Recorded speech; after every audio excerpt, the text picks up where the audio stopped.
Hi, my name is Carmine Starnino, and I'm the Associate Publisher of Véhicule Press. Welcome to the launch for Hallelujah Times by Virginia Konchan. The book is part of the Signal Editions poetry series, an imprint that I edit for the press. I'm coming to you live from Montreal, but I'm not the only one joining Virginia for this event. One of the things I love about these virtual launches is that we can beam in guests from almost anywhere, which allow us to do something more than just launch a book, but also celebrate the community around that poet, the literary friendships that have provided support and counsel. So in that sense, we're joined by two very fine poets who are familiar with Virginia's work. Nyla Matuk, who is with us from Toronto, and Emil Vincent, who lives in Montreal. Along with reading from their own poems, they're going to help me explore some of the elements that make Virginia's poetry and this new book so outstanding. After I'm done talking, I'm going to invite on Virginia, who will read from the book and talk to me a bit about her process. Then we will switch to Nyla and John, who will read from their own poems. Then Virginia will be back for another short reading, after which we'll move to the question and answer period. I encourage you all to post your questions wherever you may be watching this on Facebook or YouTube. We will keep tabs on those questions, selecting the best. One of them will win a free copy of the book. But you don't have to pin your hopes on a free copy. You can buy the book in any number of places, Indigo, your local bookseller, or directly from us. We ship books out the same day. There should be a link in the comment box below you that will bring you directly to our website. All right, let's get started.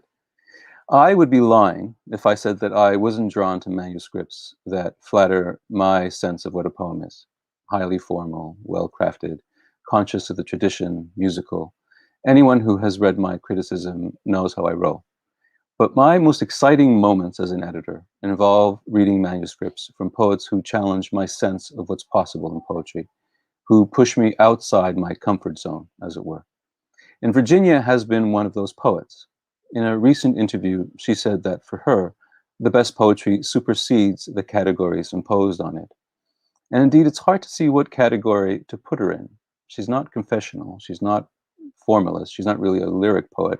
She's not avant-gardist or experimental. She's sort of her own thing, a hyper-caffeinated theorist, brimming with hypotheses and maxims.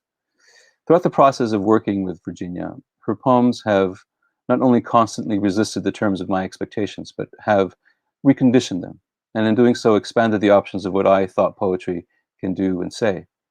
And based on the reaction from others, other reviewers, editors, and poets, I don't seem to be alone in feeling so pleasurably provoked and surprised. A lot of those reviewers, editors, and poets have, until recently, all been in the US, where much of Virginia's writing to date is circulated. And what makes this launch so special is that Hallelujah Time is her first full-length collection in Canada.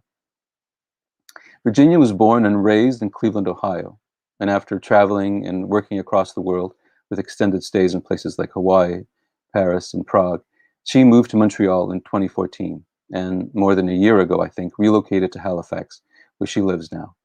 She has published 2 other books of poetry, Any God Will Do and The End of Spectacle, both with Carnegie Mellon University Press, 4 chapbooks, a collection of short stories called Anatomical Gift, and she is also co-editing an anthology called Marbles on the Floor, How to Assemble a Book of Poems, which I think should be out soon. But we're here to talk about Hallelujah Time, and I'm going to ask to bring on Virginia. Virginia, hi.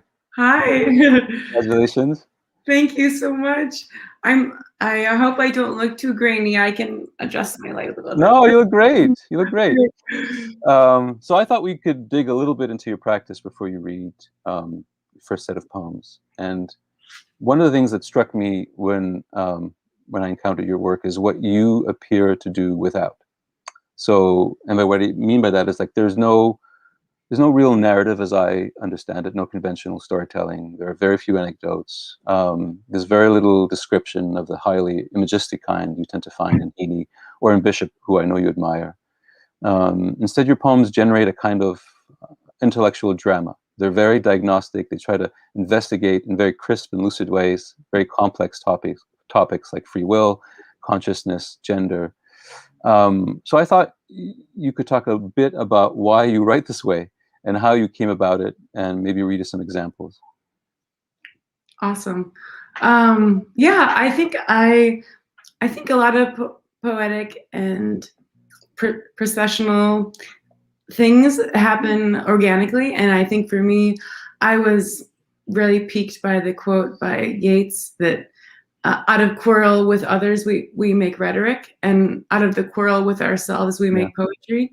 And I've always seen my own work and the work that I most am attracted to as like sustained exercises in poetic consciousness, or that same kind of struggle with, you know, interior self or selves, or from Donne to Hopkins, you know, both in terms of metaphysical as well as, you know, more modernist conceits. So yeah, I think for me, poetry is coming from a place of more. I recognize it as a mediated situation, and I'm very fascinated by like dramatic monologues and, you know, Barry Minstring songs, any kind of text that kind of speaks back to itself and creates a sustained, you know, illusion of otherness within the text, whether it's through lyric address or a conversation with the speaker. So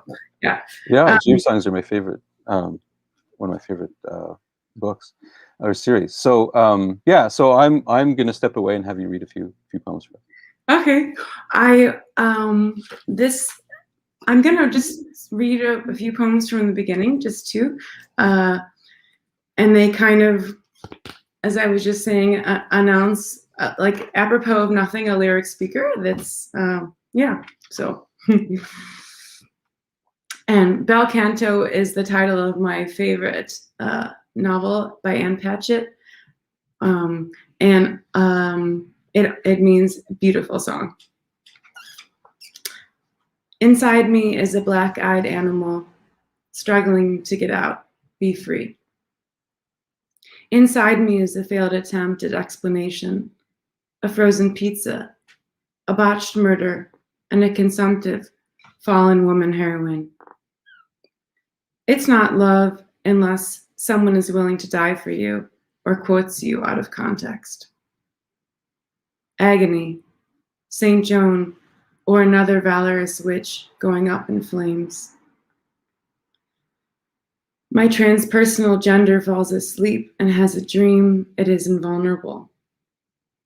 My metamorphic body falls asleep and has a dream it is inevitable. This slow slog toward slaughter in the form of a ruminating cow. Hand me my stilettos. Hand me my Ativan. My floor-length evening gown, my fainting couch, my spouse. Today is an envelope of money I will no doubt squander.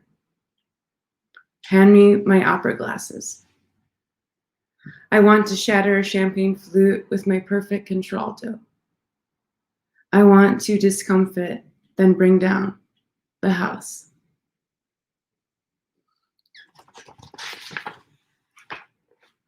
So this next poem in the book, it's chronological, is also kind of interested in this idea of vocality, as well as specifically relating to poetry. What role does poetry have in terms of an alternative form of narrative, and vocal qualities, including the romantic, you know, aspiration to beauty, which is thought of rather pejoratively in our times. Joyride. Go ahead, take it, the observable universe. Take its buying, sighing, and dying rituals. Around here, we let the dead bury the dead. That's the only way to get ahead, I'm informed. Buy into the urban myths of freedom and merit. How lovely, how nice. My failed social utopia for a song. Your kingdom for my body's dark horse. Apocalypse awaited with bated breath, but not believed. I came into this world bringing only paper, rope, shadow. I left riddled with compulsion, habituation, conditioning, collateral damage of misfired bullets. Whose weaponry? All questions tend toward rhetoric when one is salivating, twitching, inundated by micro-sensations, electric shocks. Poem is hormone. Poem is nostalgic aftertaste of affect. Poem as necessity, vice. I will not speak if to speak means repeating myself. Poem as traumatic wound around which we circle like repentant elephants. What to enthrone as value? The human voice. Poem is horror, libretto of organized crime.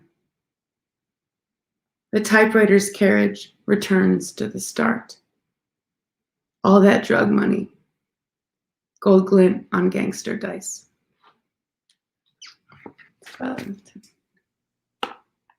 Those are great. I mean, hearing you read, you're just often so very funny, cutting, and sort of in very unexpected ways.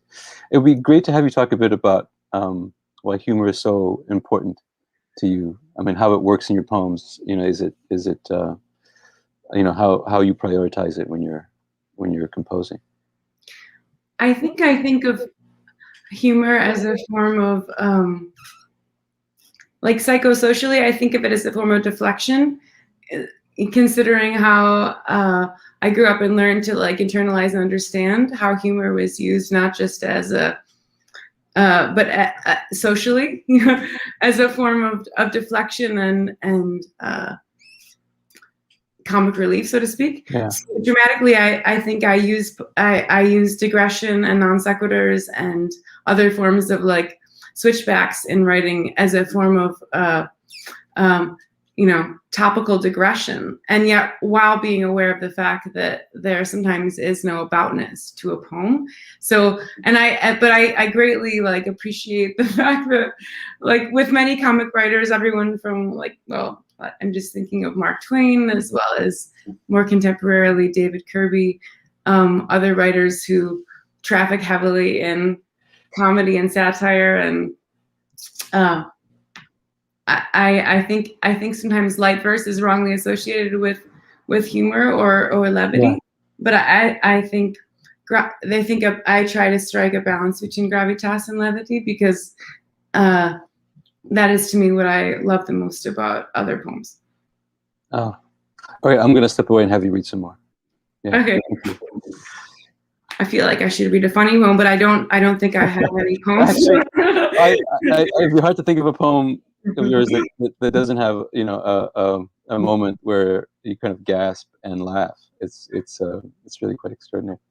I think this next poem, I'm going to read a couple chronologically. This next poem, the semantic twist in the beginning made me laugh when I wrote it, so I'll read it.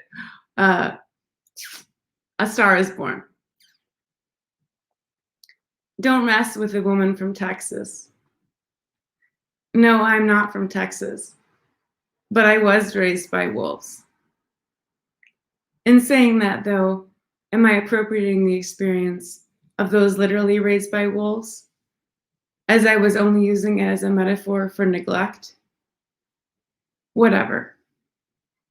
But really, you're going to do this root canal without Novocaine? I confess, I like witty people. I credit them with having overcome the shittiness of existence. What is my greatest dream? To become a jazz pianist and see money grow on trees. It's the getting there that hurts. It's the getting there that costs $1 gazillion, or its equivalent in virgin tears. When alone, we are all Judy Garland, and that is why I want to be alone. There is no way to describe the sublimity of music entering a room suffering under a gag rule for years. If I can learn to do that, my God, I will have won. That is one of my favorite poems from the books. I'm very glad you read it. particularly the sarcasm that kind of heats up the opening lines. And also that moment where you sort of joke about appropriating the experience of wolves. And I feel that thing I feel when poems kind of inch into very dangerous territory, given where the conversation is in society. But your humor allows you to sort of slip in and out. I mean, it's not, you read it and you're not quite sure what happened, and what, what was said, and you're laughing, but you're thinking, should I be laughing? It's a fantastic moment for a poet to put a reader in, and I think it's one of the things that maybe doesn't happen enough. That kind of challenge to a reader, that kind of discomfort, to use your word, maybe doesn't happen enough in poetry. So this leads me to my next question, which is sort of hearing your poems. I mean, have they changed at all since you've been in Canada? I mean, I know that you began writing in the US. I know that a lot of your networks are in the US, but I also know that you've lived here a number of years. You have a lot of friends here in Canada. I know you admire a lot of Canadian poets. And so I'm wondering if there's anything that you've read or any friendships that have influenced you. And maybe a related question is, sort of your sense of the difference between US and Canadian poetry as you see it.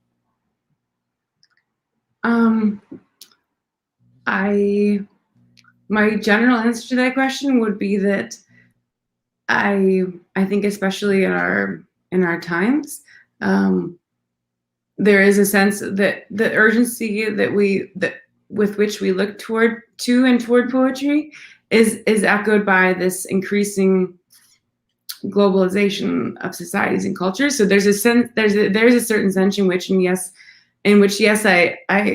I try to read as widely in Canadian poetry and American poetry, and while being aware of what I perceive as possible differences between them, aesthetic or otherwise, I don't spend too much time thinking about that, because I think more about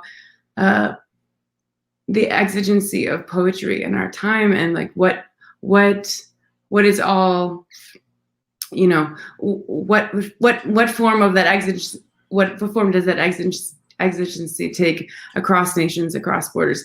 But I think on some level, I do think that the deconstructive turn in like the American culture and the American Academy definitely shaped poetry and language poetry, and like the historicization of the fragmentation and recomposition of American poetry. And I don't know enough about that scholarly in the history of Canadian poetry, but I think there's maybe a level of self-consciousness or self-reflexivity that's sometimes present in American verse that I don't often see as much of in Canadian poetry. But other than that, I think it's just all part of the same recombinatory system. Yeah, that's self-reflexity that you're talking about. Sorry. I certainly see it in your work. And there are aspects of what you do that sometimes remind me of someone like Dean Young, particularly the speed at which your poems work. They take this idea and they sort of explore it and open it up, and they do it very quickly from line to line. And so you're using gem in a very interesting way, wherein you're sort of like pushing this idea forward. Each line sort of tries to hit at a different facet of whatever it is you're like opening up. And it reminds me a little bit of him. But you certainly take it in your own your own direction. Slightly angrier at times, more sarcastic. Whoever's speaking in your poems is someone who's who I find is just has issues, and issues in the best way, like just stuff. Your speaker is always thinking and worried about something, or trying to understand something, trying to decode something or solve something. There's no solution in the end. It's just sometimes they're just poems that are held together by just very funny moments, but then it leave you feeling as though that kind of drained, because you feel like you've been through something. My experience from reading your poems has just been really unique. and I'm hoping readers, who or people watching this are hearing some of it in the poems that you're reading. So I'm going to step away again, have you read again, maybe for the last time in this segment, and then once we're done, we're going to move on to our next readers. Okay. I will space this out a little better, but I'm going to read a few, just two more from the first section of the book, and yeah, these were poems that were that I think that speak to our conversation. Desideratum. Lies like sugar plums dance through my head, like a heroine stabbed to death in an opera. My sciatica nerve flares, then subsides before flaring up again. Is a crime only a crime if one is caught? Synesthesia is for the charmed among us, those capable of moving between love and loathing, or simply moving at all.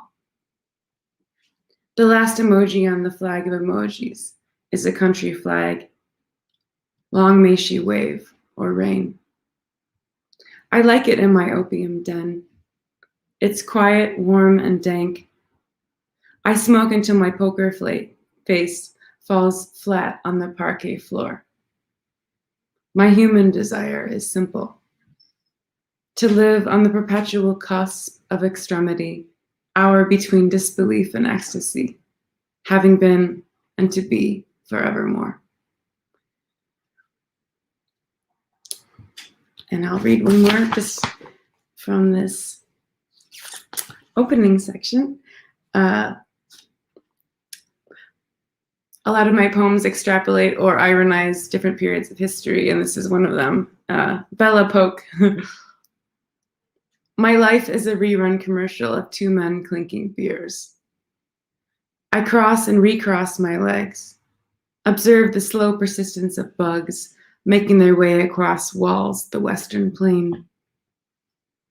Blush was created to simulate sexual arousal, and mascara, the doe-eyed gaze of youth. I must be tripping. I am tripping on the red carpet between preface and coda, anarchy of a bygone era that may not have actually happened. Why trust historians when you have hyperarousal, a leashed mutt at your side?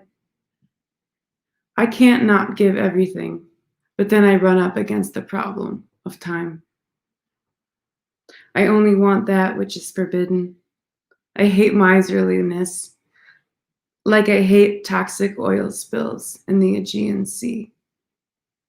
What rhymes with you but the idea of ardor?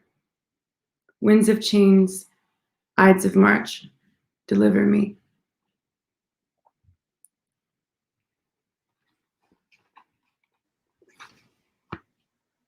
Great, thank you so much. It's such a sad ending. That poem was such a sad ending. Okay, so we're going to move on.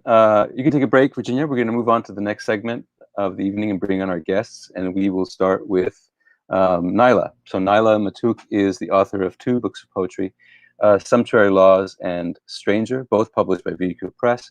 She's also the editor of an anthology of poems called Resisting Canada, also published by Véhicule Press. In 2018, she served as the Mordecai Richler Writer-in-Residence at McGill University. Happy to have Nyla join us tonight. Hi, Nyla. Hi, thank you. I'm going to step away and just have you read. Yeah. Okay. I have two poems I'd like to read. They're both new poems that are kind of, I'd say, in conversation with this fantastic book, which just really takes the top of my head right off. And I will have a bit more to say about it after a little later. So this first poem is called Hieroglyph.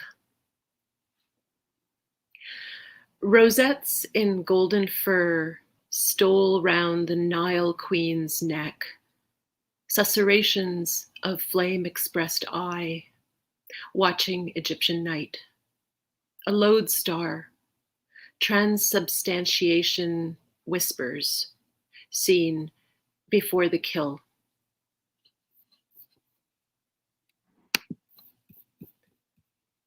And the second poem is called Synchrony. I chose this for a number of reasons, that not least of which the title, in conversation with this book. Synchrony. A slow summer evening like an almost boiled lobster. I swelter in the city. I peruse an art magazine. I spot Sonia Delaunay in a half plie, wearing a large ruff around her neck, holding its tool with gloved hands, desiring the sun or a flame, like a rehabilitating Pomeranian or mannered clown, looking sideways at the camera, her pantaloons delirious with chevrons. She is painting a woman in a dress of blue and white triangles, sea swells, a summer of the usual peaches of late August, then September evenings with cherry brandy, tree shadows, shivers of a meteor shower, and the color maroon, reminder of a long ago death. I imagine Sonia's springtime coming and going in lilac, lavender, and moonstone, the circular affair of a family of cockatoos. Only prose of the Trans-Siberian could subdue that subtle chortling. The Antarctic, a shrinking fable, became the heel of a loaf of bread, marking zones of discretion with the finality of ice. Marine monotony, ocean giving way to ocean, a grammar of latitudinal minutes, hours, days. Listening to Sonia, words come to me in colors. I speak into a bubble-making machine. Her voice leads me to the tune of a laundromat's pale hum toward implication. I think of death, and I forget death. Finally, I have no choice in this 11th matter. They say we are all, after all, in this together. I call the exercise awareness of an order foretold, a ritual of soap and softener. Innocence, a lack of color, hysteria of an irreversible togetherness. Shantung pajamas pressed and whispering, kimonos in a princess's dresser sheltering a secret. Cycle upon cycle, ruination to ruination.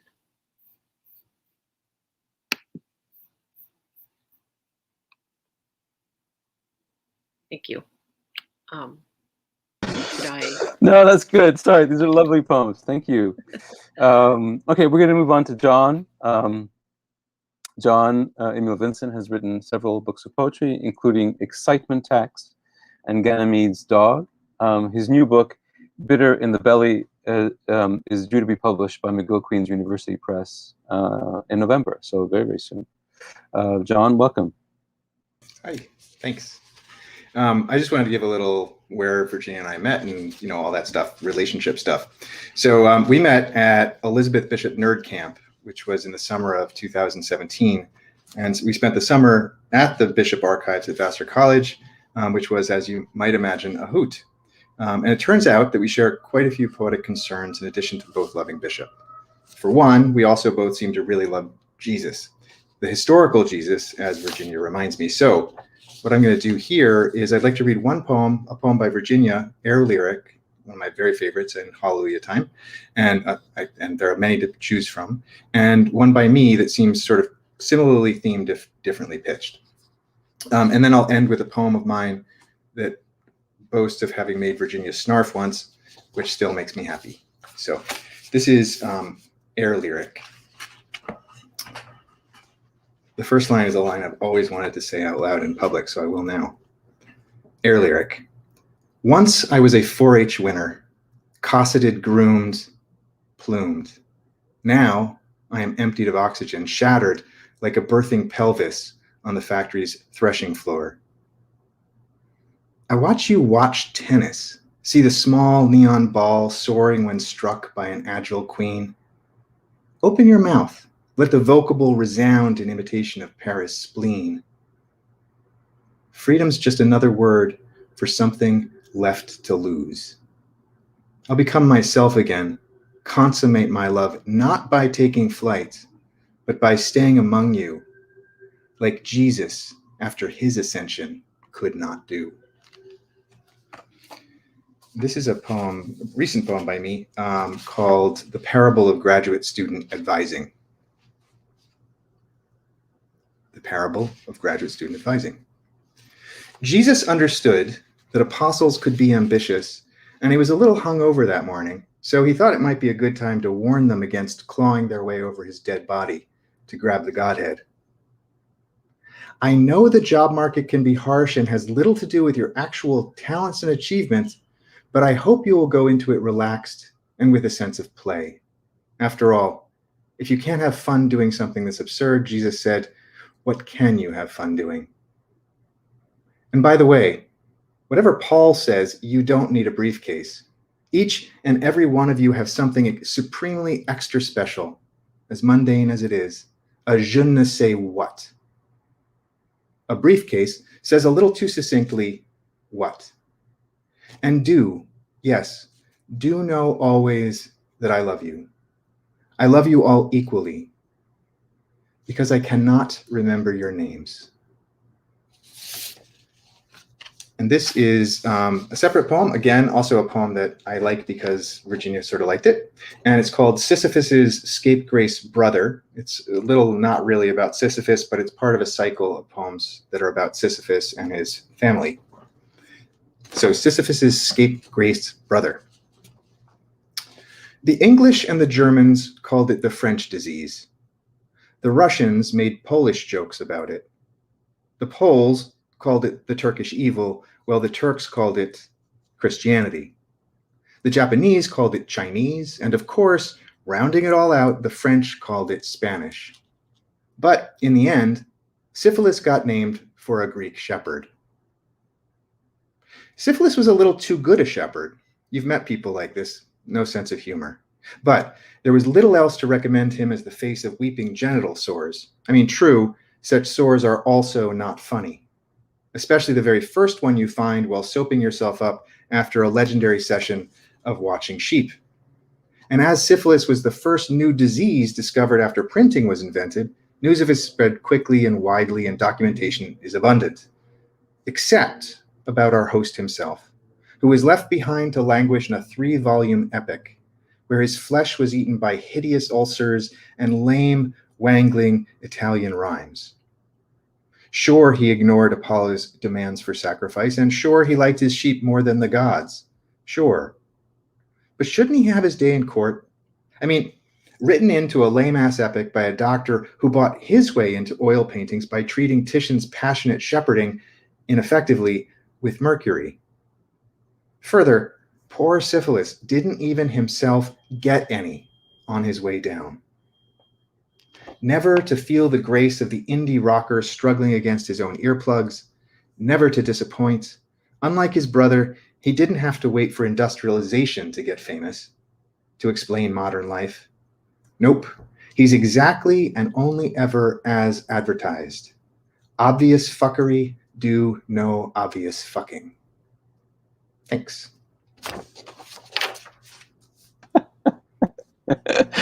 Virginia is correct, as in most things. That last poem was a banger. Thank you. So I'm going to invite Virginia to come back, because frankly, I cannot get enough of her poems, to read a few more, and then we will move on to the next segment, the question and answer segment, not the answer and question segment, which is maybe how poems work, but this is the question and answer segment. Okay, Virginia, you're on.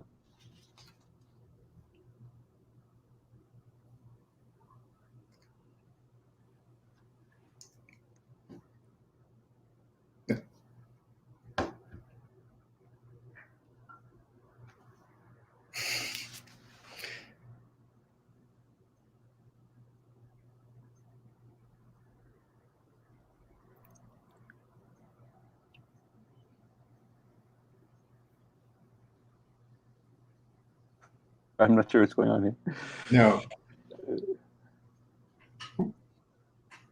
So that was all just like a visual. Yeah. Oh, sorry. You were muted apparently. So Okay, yeah. you were Yes, all so- not enthusiastically, but it was more like a That's right. Yeah. So Got it. yeah. So we're back on you now. Okay. The Gilded Age. The sky is all eyelid, and the moon is a whorl of cotton candy, with no one left to eat it but God. When happiness comes back, it comes back on stilts, on acid, on bended knee. Like a prodigal, like a madrigal, like a boss man, gold chains glinting in the harsh September sun. Fate isn't just an ocean. Some days aren't worth repeating.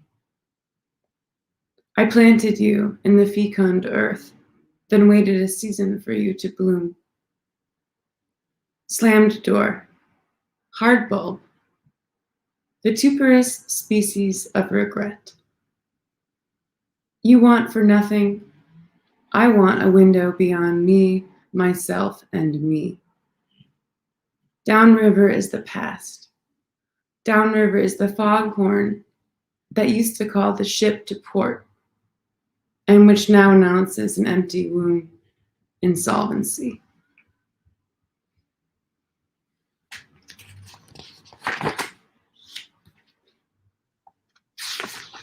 So, one more? And One then- more, please. One more, okay. This one has more of a personal, like, conceit as opposed to a rejoinder or an ending. It's just about my job histories, secular and religious, and how that led me into a meditation about language. Psalm. My first real job, barmaid. I stood, I stared. I poured Cabernet. I dried expensive wine glasses with a chamois cloth. My first religious job, altar girl. I held the Bible open for the priest and rang bells whenever he said, "This is the word of the Lord." My path is set for self-employment. After a lifetime in the armed forces, I no longer want to serve the man. Do I believe in corporeal punishment? Hell yes. Spanking teaches us about the utility of the scientific method. Diagnosis, prognosis, punishment, cure. Another meat part on the assembly line. But is it a boneless thigh or wing? In due time, I will have stated my case. What are mirrors, cameras, even words?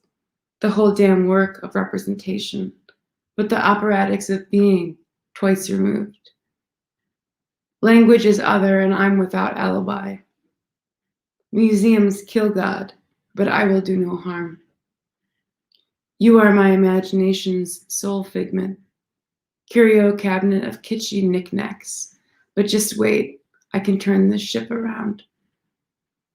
Be thou my anchor, harbor, refuge, rock. Monetize me on the way to higher ground.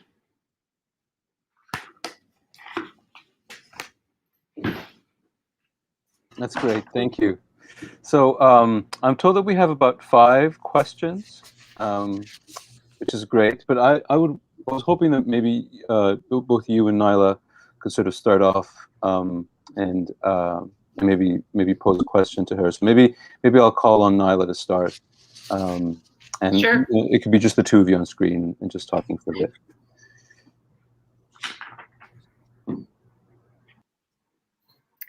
Hi.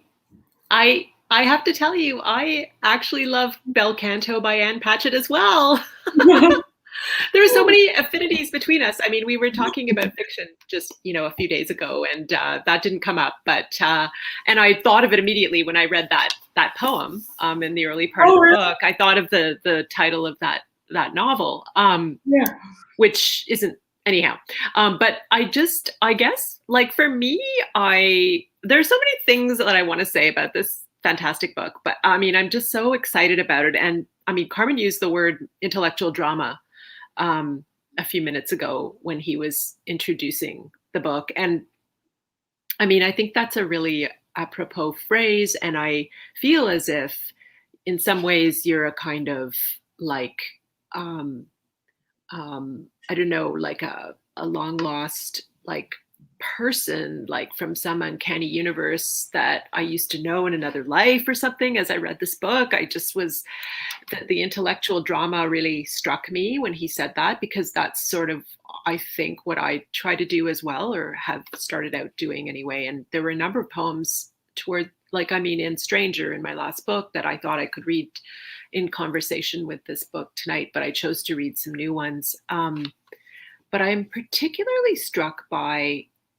you know, things like nostalgic aftertaste of affect and these sort of intellectualized and philosophical moments in the poems. And I wondered if you could talk a bit about your use of influences and allusions, even, like you've got allusions to Baudelaire, to Claude Lévi-Strauss, like you have, you know, Triste Tropique, I think, at one point.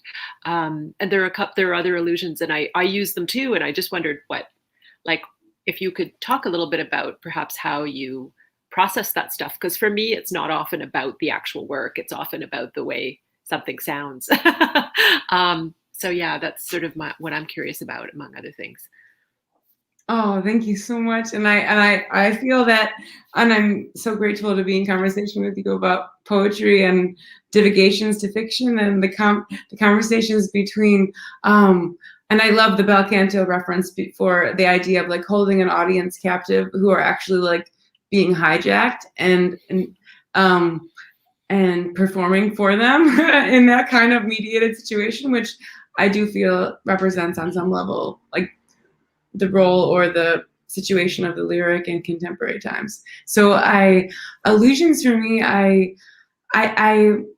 think on a theoretical level, I deeply believe in like the idea of intertextuality and like nodding to, and, you know, and I don't really like have heavy note sections or like allusions in like foregrounds of my poem, like an epigraph, for example. So I think for me, like, Baudelaire, especially, as you mentioned, and it's almost like I said to a friend the other day, so many poems can be considered ars poeticas that aren't them, because poems nod to and acknowledge literary forebears or predecessors or intertexts that you want to allude to without being referential in any kind of citational or overt way. And I think that kind of metabolizing of literary history is, I don't know how I could not do it. And I also don't think that there's like, again, in terms of like historical periods, I don't think there's a way in which we can privilege, you know, an autonomous or literary speaker, like a lyric eye that isn't working within those forms of like, you know, literary metabolism or literary reference or allusion. So I probably didn't answer your question because I didn't speak directly to the allusions that I'm making. That's okay. I see what you're saying though, yeah. I think I never know kind of what's going to come up in terms of like what's going to, I think Baudelaire especially, it's, you know, he's the one that coined the term modernity. And like, I think the way that he satirizes and like invokes and personifies and plays with this idea of an industrialized form of nature was like so compelling to me, especially in our times, with what's going on with us globally. So he became a figure for me, but I think other people, you know, it's like almost like my friend Sandra is working on some spirit papers that are based more on the idea of invocation or channeling, and I think that's fascinating too. Right. Yeah. So channeling, or, channeling or taking on the style of or the affect of Baudelaire. I mean, you do that too. Like, you don't just refer, but you also take on the style to some extent. And I think those kinds of imitations, and I went to a graduate school conference once that said all plagiarism is a form of entering a discourse community, and I thought that was just such an interesting counter argument to the very legitimate argument of plagiarism, which is it's not okay. But the idea of adopting and adapting and imitating voices, I think, is part of the education and the it's also a conversation you're having. Yes. Yeah. Yes, exactly. Yeah. Thank you for that. That's That's great. So we're gonna I'm gonna call on John to ask a question next. Sure. And this is a question actually I probably should have asked you many years ago, but something I've been meaning to ask you. So here's the chance. But so I see in your thematics nothing of Elizabeth Bishop, but in your precision I see a lot of Elizabeth Bishop. And I wanted to know what you're I know you were at our house just a little while ago. So I was wondering also, that might be something in terms of Canadian American. She's an interesting case there, but or American Canadian, Canadian American. But I was wondering what your thoughts on where Bishop is in your poetics were. If that's not too specific a question. No, not too specific at all. I think it's almost like it's a conversation that's unfolding. Even though I've been studying her,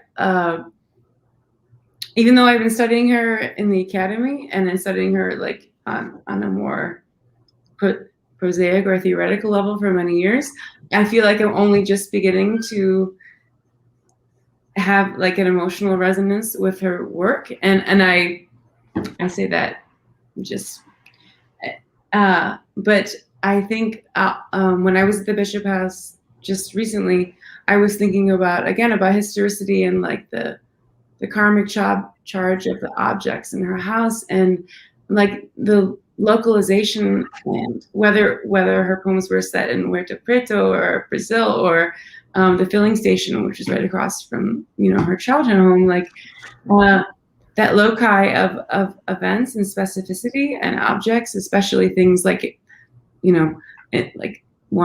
probably most famously in one art where it's a little bit of an inventory of objects to replace a form of objective loss that can't really be categorized or in that way. So her relationship to places and things is starting to percolate ever more for me. But so I don't know that I answered your question, but yeah, you did. So, thanks. Okay, that's great. So now we're going to move on to the questions viewers have, and they should be on screen momentarily. From Sandra Huber, could you tell us a bit about your rituals of writing, your process, what's currently on your bookshelf that you're loving? Oh, such a good question from my friend who understands rituals on many deep resonant levels. Rituals for writing, for me, since I turned, well, we won't name the age, but I'm really into early bedtimes and waking up early and having a morning ritual with writing. So often for me that begins at 5:30 or 6 o'clock a.m. and it involves household duties, followed by revisiting poems I wrote recently, some kind of reading practice, and again, it's desultory. It could be anything from world affairs, to media theory. But it's important for me to engage with something, and then often I jump off from there with a poem draft or revising a poem draft. But it's more about that, reserving that space for myself, and seeing what comes of that. And often it's not writing, but it's my way of committing to myself as a interlocutor with writing. And I know there were different parts of your question, but I don't. Well, think the second part was what are you reading now? I think. Sorry. Oh, what am I reading now? What's Okay. on your bookshelf that you're loving? Yeah. Okay. I'm loving a lot of new contemporary collections, and Philomath is one that I'm recently reading, as well as Field Glass. I'll put them in the chat. And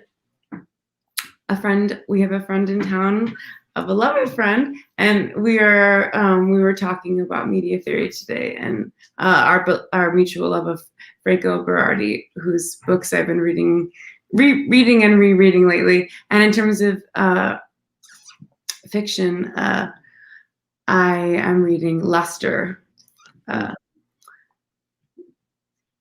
and Karate Chop, and rereading Lucia Berlin, who Lydia Davis kind of brought back into recognition after she passed away several years ago. So fantastic. Great. Okay. Next question. Layla Tawfik. I'm sure I'm pronouncing it not properly. What motivates you to write the poems you write? How do you find, I think she meant inspiration. I think what motivates me is like a sense of there's something that I can, like, there's this canonical idea that there's nothing new under the sun, but that's been being said for so many years that it inspires, I think, contemporary writers to think, well, if there's nothing new under the sun, or if there's no new way to say this, then how can I defy that idea that, we're all just, doomed to either repeat what we've heard or, fall into this moment. So I think that's what motivates me, is the idea that like I can say something in a different way, or add a shade of nuance to, or a kind of reflection that might resonate with people who are in my same contemporary moment, or much past me, or before. And the second part of your question was what? Sorry, I'm not good at following syntax. How do you find inspiration? I'm really into like found language, and I genuinely believe, and I tell my students this all the time, that my greatest inspiration is just reading and being piqued by language, both ideologically and conceptually, as well as semantically and sonically. And so that's my main inspiration for writing, but also just existential situations, and the adage that whatever doesn't kill you makes you stronger. I think that's a really powerful way of thinking about language, because it's I do think language has to fight to survive. Wow, great answer. Okay, next question, third. Dylan Welch. How does the concept of edges and extremity figure into your poetry and in your own daily life? Wow, that's an awesome question. I think borders and liminality in general, especially being, I don't call myself like an expatriate, but I was born and raised in America and came to Canada a few years ago and have been here, and I'm making a life here. So it's a little bit of like, it's introduced me more to the idea of geographical liminality, and changing natures of, our globalized world and nation states, or their disappearance thereof. So edges and extremity for me have a political valence, as well as, I guess, a psychological or linguistic valence. I'm more interested in placeholders and holding space for language and holding space for utterance and enunciation, both with myself and other people, as an editor, and also in terms of like who I interlocute with in my poems. That's just something that I think is really important, and I've learned that just through life, and as you said about daily life and conversation. I'm really more interested in what other people have to say than what I have to say. So I see poetry as a conversation and a way to interpolate with the other writ large. Oh, from Zach. Synesthesia seems almost like a compositional principle for both Virginia and Nyla. Fair? Is it fair, Virginia? I want to ask Nyla first, but is Maybe we it? should. I'll step back. We'll bring Nyla on, and you guys can battle it out for a bit. Nyla, go first. I think from our conversations, I think that we both have we both share some strong literary influences, including Eliot, who made an art form out of, pastiche and blending high and low art and very highly illusional, art forms, where it's almost like in the case of The Wasteland, like it's a proto-modernist text in the sense of it's like almost all illusion, so I think synesthesia for me, I think that would be like that would be my aspirational poem. I don't know about you, but like I think to work on all those registers and to reverse textually the actual impact of those sensorial experiences on a reader would be my dream. I mean, yeah. I mean, yeah, because ultimately language always sort of takes us one remove away from actual experience, right? Like it's in some sense a very deadening kind of form of existence. To use language is to be removed from immediate experience. And I mean, part of Sumptuary Laws was about the immediacy of experience. My book, Sumptuary Laws. And I mean, I used to have synesthesia when I was a kid. Like it's sort of like, I don't have it so much anymore, but I used to have, and I wanted to, put that in that book. And I see I see how sometimes you definitely use senses a lot. And, I use senses as well a lot. Sorry, what did you say a minute ago about, you said that it would be a dream to actually be able to like reverse engineer. To like engage a reader on, I guess I think of synesthesia in terms of like reader response, like criticism, or wanting to, like if they're not engaged on the level of like sound, or if they're not engaged on the level of image, like wanting to bring them in on different levels, which is a very like anticipatory like gesture in terms of like thinking about your reader. But I think in terms of like how I think about my own work, I think more in terms of the linguistic conflation between like the senses, or the ways in which it's almost like the same way that when we went from 2D to multi-dimensional like imaging, like it's hard to get people to commit to your dimension, whatever that might be. Right. Yeah, there's definitely, that's actually to commit to your dimension, right? And like, I think we're limited with language ultimately, but there is this pull toward this synesthesic, I think, dispensation. Yes. In both. So that's not entirely, that's sort of fair, like I'd say. So I guess the answer is both yes and no. It depends, which is always a good answer. Okay, we have one more question, I think, right? Brian Busby.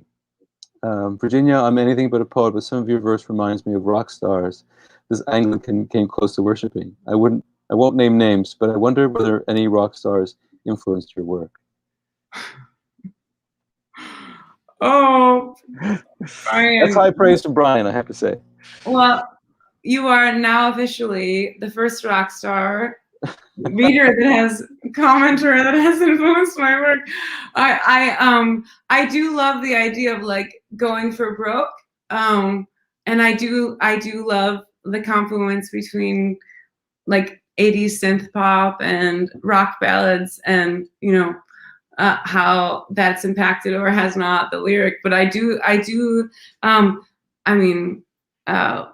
so like like Lady Gaga, Meatloaf, Def Leppard. I could go on and on and on. Like I'm a child of the 80s, so I firmly believe that like maybe the best poem I will ever write, which surely has not been written and may never will be written, is very much a derivative or a derivation of an 80s synth pop, like power rock crowd, where it's like, I will only be known for that one poem, but it might be good.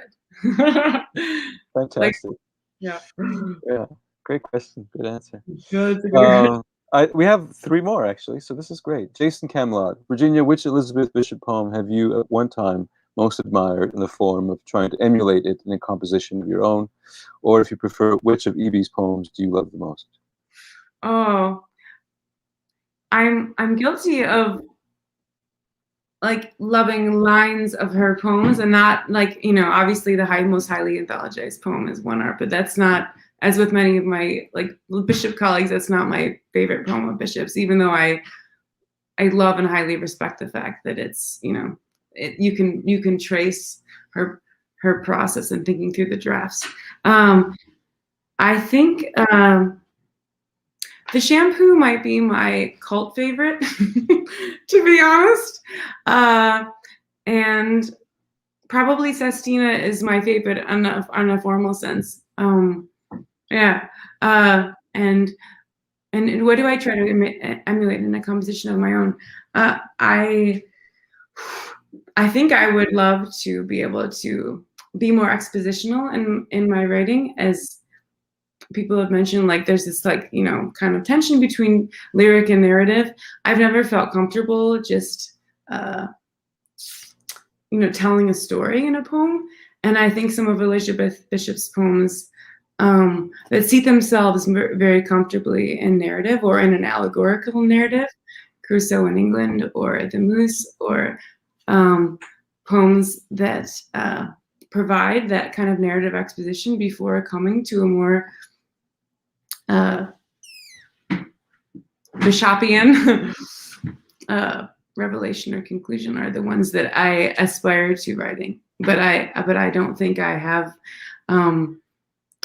I don't think I've secured a reader in that way yet. So it'll be interesting to see where it goes. Great. Okay.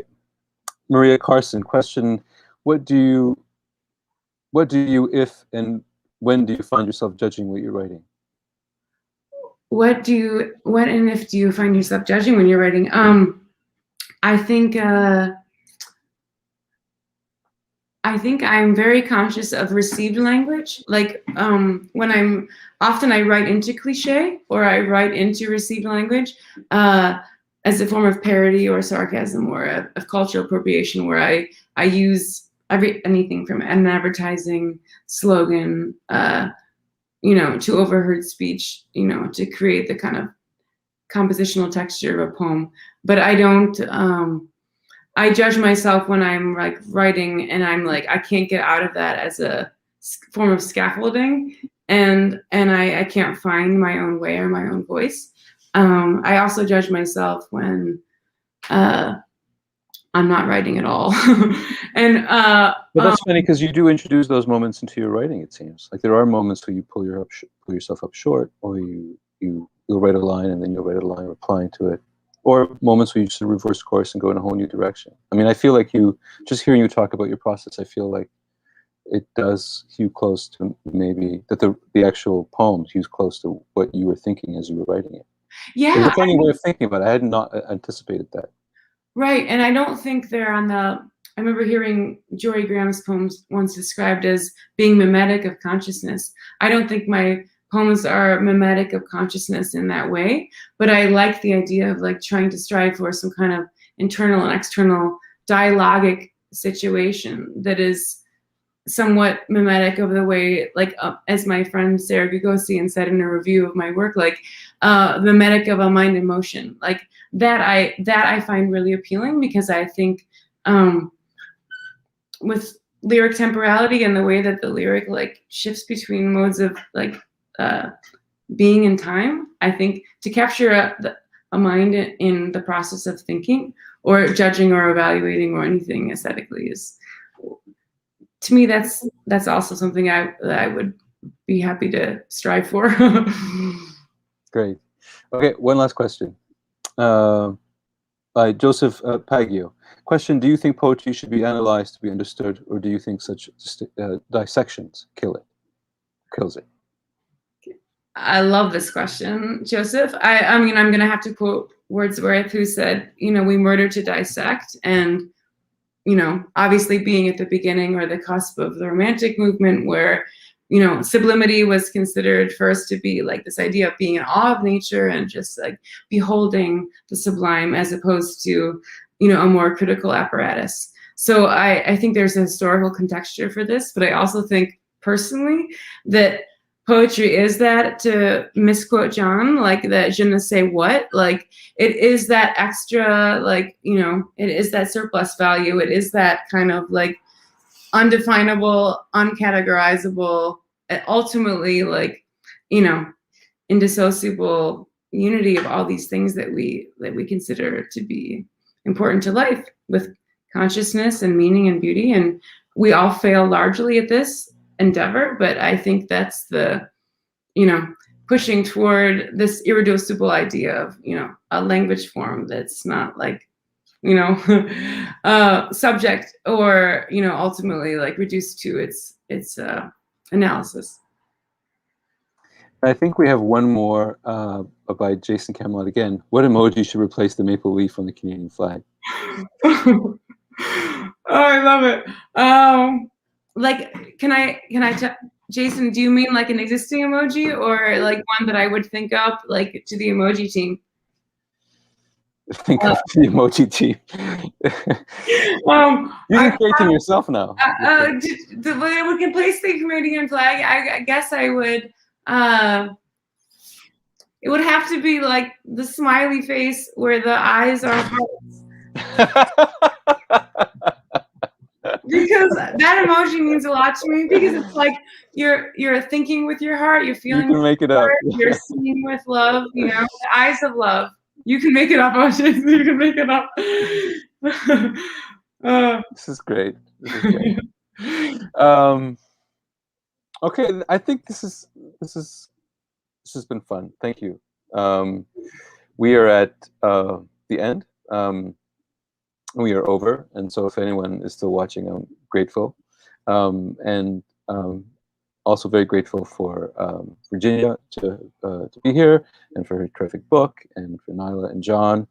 Virginia, I am very happy to have come across your poetry. I feel privileged and honored to have published it, and I just can't wait for people to read this book and discover, you know, your brilliance for themselves.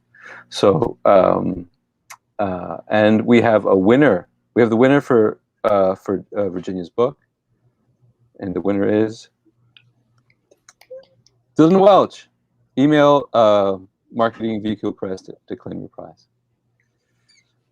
Congratulations, Dylan. I can't remember his question. What was his question? Does anyone remember? But it was good, though, I'm sure, if you won. I think it was the first one. It was the first one? I think so. I'm sure he deserves it. Oh, how does the concept of visual experience? Yeah, that was a good one. That was a good one. Yeah. Really good. Sorry.